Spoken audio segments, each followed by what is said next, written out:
Right, good morning. Good morning. Good morning. So I am checking in with my fellow house hustlers, my female house hustlers, especially, and other real estate investors. Like, we are not okay all the time. These holdover tenants and these tenants that are trying to manipulate and take advantage of this system, y'all, you know.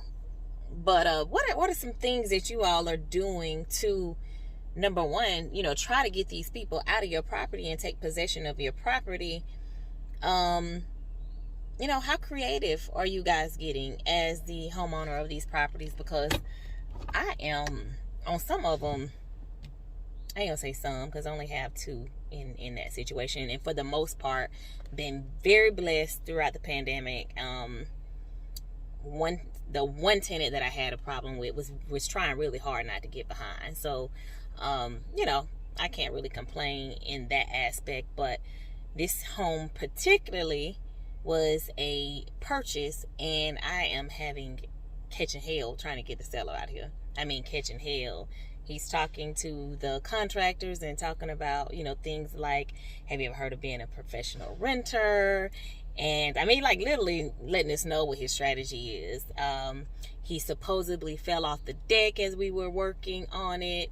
Now, granted, the deck was a piece of shit. Like, he couldn't even go off on the deck prior to us doing the repair, and that was the main reason, so that we could get insurance on the property.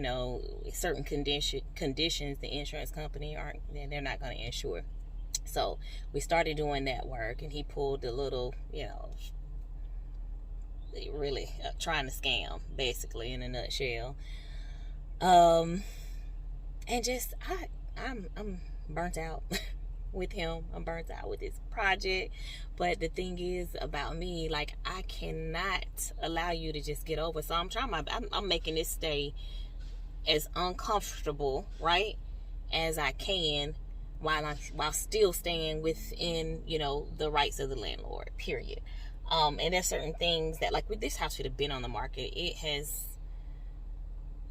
We've held it for long enough, with him telling us every week, oh, I'll be gone, and then waiting on the courts. It's pending and pending and pending, so it hasn't changed statuses in a while. But I recently actually wrote a letter to the courts to try to push it along. And believe it or not, guys, I will share this.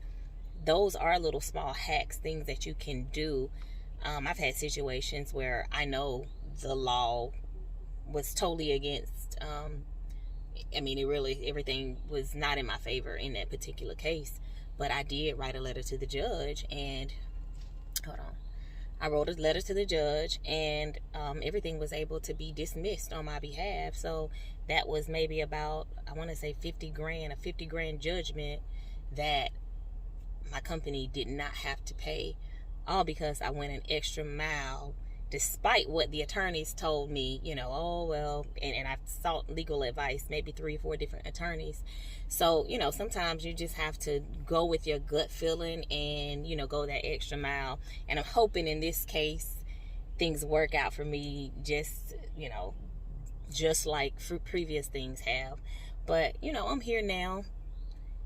I had the deck repaired while he was in here. The yard is completely overgrown.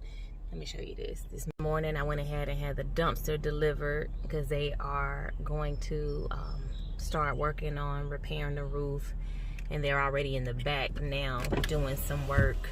Let me go show you guys on the roof.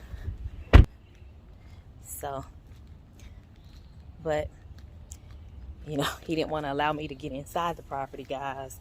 I kept trying to schedule with him and be cooperative, and okay, I'll be there at this time. We would schedule, he would cancel, it just went on for months that way.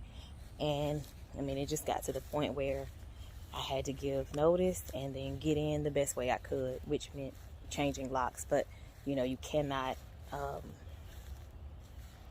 deny them access to the property. So every time I change the locks, I have to leave a key so that he can still get back in the property, so that I'm not violating any laws or anything like that. But you just got to get creative with these people. It will not be comfortable. So we have some other emergencies inside.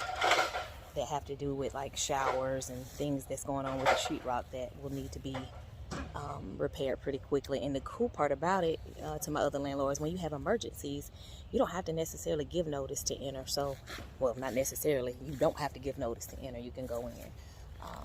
Otherwise, you know, give 24-hour notices and go in. Do what you have to do. You know, you're inconveniencing me, you will be inconvenienced as well. Hold on, guys. So they got the deck up here. This is the deck the man said he fell off of, y'all. Well, there was no deck here. He said he walked out here and forgot that there was no deck. And no scratch. You know, we got all kind of junk underneath there. Cement and blocks that were there. Nothing. Not a scratch. So these people got schemes, baby. Not a scratch, but a neck brace on, and came to the door without it. One day when we were out here, he didn't realize it and ran back in. Y'all getting it all today. I gotta get it out. But anyway, you know, tell me, what are some things that you guys are doing, just getting creative within the law that is either encouraging the tenants to get out, right? Do share. All right, talk to you guys later.